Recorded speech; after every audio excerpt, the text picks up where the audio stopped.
bucket e de akodi santene mu we every 4 years bia ye hu bi na afin so changes and asensache bia mam a omanfo e de sa neman ekodi santene mu a eno eya hobo a wo e kyese e bia na obi wo pentem ato naba no akofie akohwe Onua TV no atie Onua FM obi won so ato aba ne wi a opeso ogina ho na obie nani ho no hwe bie ejaira dampare aka kire ense se de screen no so se de ekoso ewo mpasua no so de ekoso ewo polling station ho no mo a wo ho a woni twia no obetimi ya video no na wo de voice ato ase indicate say constituency way polling station way weni ene ekoso o sende eba so ewo WhatsApp no so a ye bedi ho dwuma e di amawo ne ahwe abɔ ho ama ne kama na ye de amawo ewo ene aba ye beto eso Solomon Kusi minim se waye krado a ye bekɔ ne nkyɛn a se onye krado so a ye beto aso na afei ye de yani akyeremu na ye so kopie mu ewo wale abatoɔ empesua no eso a sese omanfo ne Ghana de hia wonum enya mfinhia dumwɔtwe eko a omadwen mu eda ho no omukura wonum voters card a ebem ho kwan watimi ato aba akyerɛ nipa ompese ombedi won so se oye emrahye bedwani anase omampani ewo mfinhia na emu no yeso kopie mu ewo honom wan ne DA primary station and a polling station ba ko a ewo wale ho enipa esam ho enyi nipa kuma enipa esam sa polling station honom enyi nipa kuma ne nyina no eyese oma ye krado se kokromoti wo mu abɔ ho ban de toilet roll afa ho de tie aboso ti wo mu ntwen ma sebi obi emeka obi mfase kan ana kuma mati firi ho enti enne ye ne a wo de be kye nipa wo mu epeso odi won so enti ebreko nani mu no ye bekɔ na ye ne ama ne bɔfo no so akodi enkomo na ne nyina eso ye gusu a ye hwɛ yenim na fei amanfo a wonom so aye krado enne dadue na wom ehwe so mbeto won so ana wakoto wom aba no bibia no etimi akoso wano enti eya na kasa no mabie manum yen headset na ehye yasom no nti ama wantie mu a yente wantie mu anka ne yi a yente nti ya no wasan so asisu biem e de amame to ye bohobiem sa fa mame na afemi hu se obi aba homa no so a ntem so menkɔ na menne nkɔdi nkɔmɔ na afe yenkɔ yanim ɛwɔ wabatoɔ aseɛ ya ye dede bosomini a ya kyerɛ Ghana ne wiase nyina sɛ Onua TV media general ya boa ye ho enti ye bɛkɔ all right enti ye betwe ye ho abasɛse a ye ba ye bɛtoa wabatoɔ aseɛ no so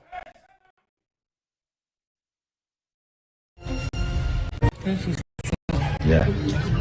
Number China Abatoɔ expectations here. Expectation. Oh, you peace. Why?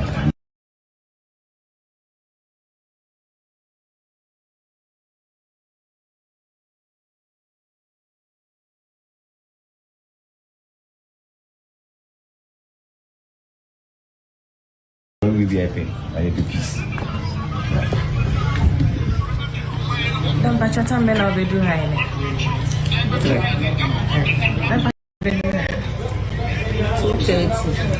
Number China Abatoɔ expectations here.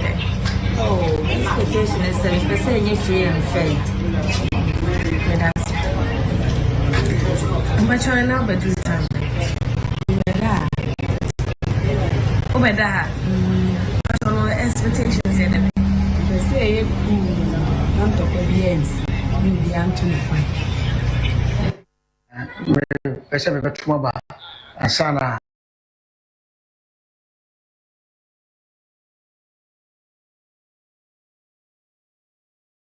Mako, because maybe you open my head and cooked. And to be a trouble, number 2 coin, I cook myself with you, you might be a young. And as I remember 20, I went to intimate to Abanwa. As I will be present, or Abraham is from Penny, I present, but I'm better my baby. And then I'm sorry, Tema, by him. In 2 years, I could do Juma. And maybe no be a many first person, they can be brave. Maybe do more 329 pepe. I'm from a watch night. I closed around 4 and I decided to pass over to cast my vote as early as possible so that I can leave to the house. Yeah, the queue will be very long. That's why I'm here to do that. That's why I'm here to cast my vote, then leave here. Now, but you're not telling me They do have 4:20. but any expectations near them. Maybe the problem I face here and say, who will do that? Yes, in the party, you achieve. In the 20, you achieve. In the 80, you achieve. As a banner, will be any. And the problem, as a woman suggests, a big garden. Wow, when I saw trouble, who be not a movie na nipa ba ku megina na onka si nipa 80 dimachi nipa 10 diachi no no ada na wo aba be dilai nti nipa 80 ni baba na wo tna first no wa ku ditro nti obi o ha wo 15 dimachi na wo nyina wo fiu na nipa ba kwa be se 15 dimachi ana 10 dimachi na wo nya ba ni bentu na wo mu fie no aba be tna wo aba no nya bianto nti o ma so ja fo meto tuna emwai. Auntie, please, what time did you get here today? I reached here about 4 o'clock. Please, what are your expectations? Expecting that everything to make cool. And at the end of the day, we see which has won. No any fight, no anything. We are fighting our nation, Ghana. We are all Ghanaians. When it's fight, it will help us. Thank you. Nadi.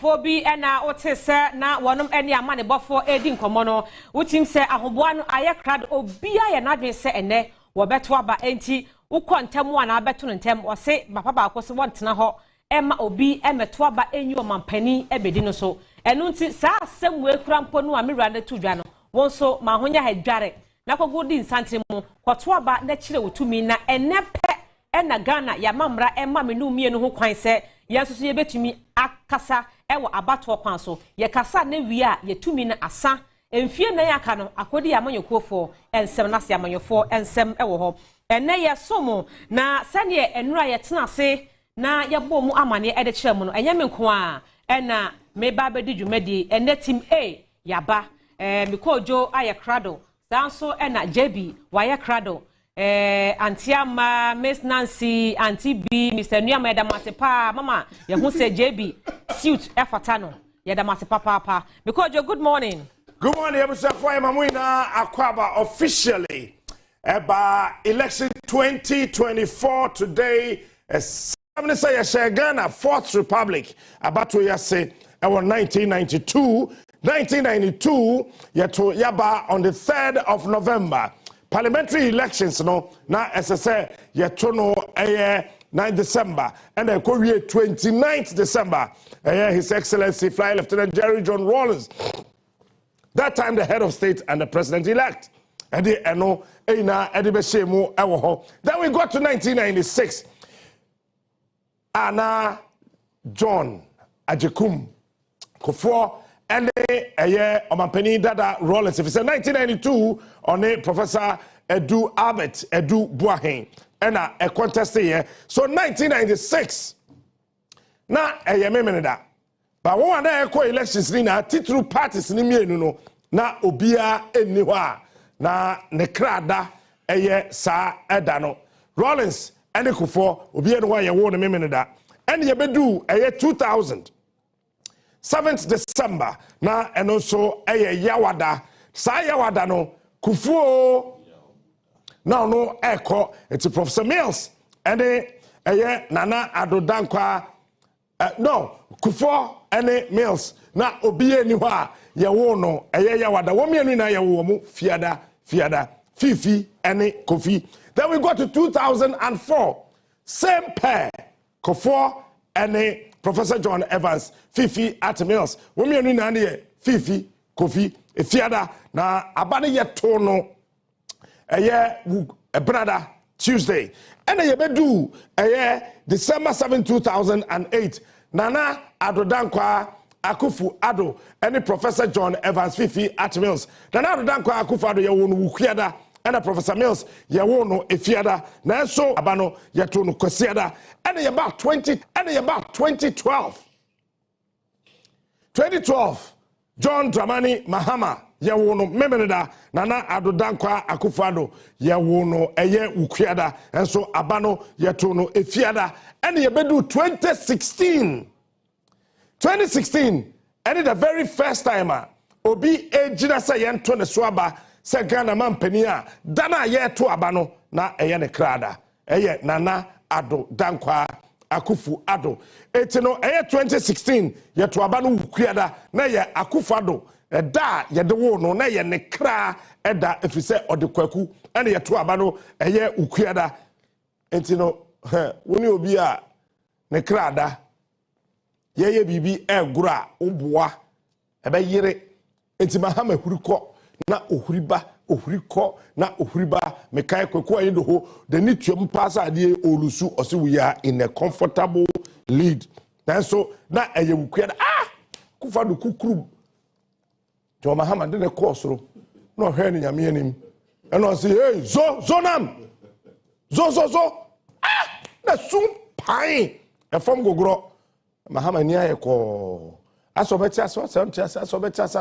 Charlotte se oni hweka o ma se bo se udaf why fato then yaba 2020 John Dramani Mahama Nana Addo Dankwa Akufo Addo wo mienu obi en ho aye wo no dwada John Mahama ye wo no memeneda Nana Addo ye wo wukuada e de ye to aba no so eye edwada. Now 7th December 2024. Said ye to Nana Addo. Nana Addo is the first presidential candidate. War Republic imua da ye to abano.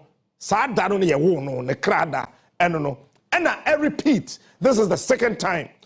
Ye to aba dana ye to no eye nipa na wo gina na ye to won so aba no eye baako ekra eda. Na ene John Dramani Mahama ne krada ena Nana Addo 2016 na ye ne krada eti se okukuru John Mahama kosoro ne krada de ne hwe ho a ene so John Dramani Mahama e krada if say ye to abano eye memeneda na se wo de wani fam dinya the first time I to aba memeneda eye 1996 and obekaya ya tedada formula no ye catch us say afi Abatoɔ no and in 1996 edikan ena ese ena afi 2000 and so ena ese it's actually playing off now Eastern region edika catch ra wanra ye wonsuo ahodo bi wo ho a eye adwuma ewo eye Eastern region ewo Abatom unfortunately sa ensuo na kase a ewo hori na no galamsey no ase no enti ensuo no mutumi no he no te anope ya hape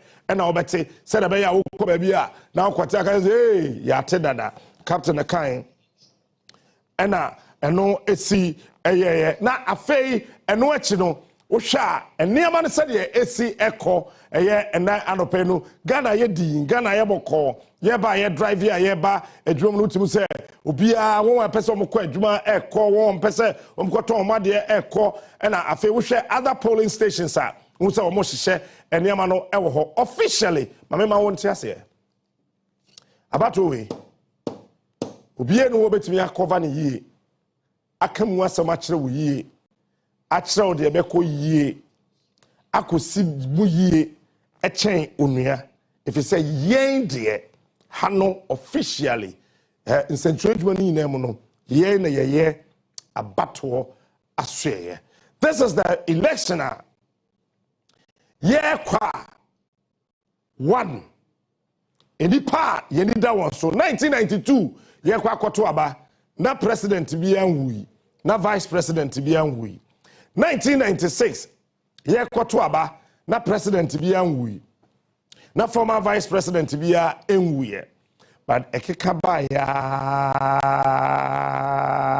ABC eneno two former vice presidents have said bye-bye to this beautiful country wo de ka ho a na wo de ekɔ enkansa aka a ofiri winiba aka ho enti na kyerɛ former vice president na womo akrayen Pakwesi Ebinsata nyame emfa ne kra ensie eyi na afei ekɔ enkansa aka enso nyame emfa ne kra ensie eyi na afei yem papa Alhaji Alihu Mahama ono so nyame emfa ne kra ensie because 7 December bia no mu yimenu ina no ejirem yeto aba apart from ekɔ enkansa aka ono ne Rollins yeto wo so aba on the 3rd of November and afei yeto aba mampani baako entiase ono te akonwa so no tetoye na afei mampani dada baako fly Lieutenant Jerry John Rollins wo yina no nyame emfa wonkra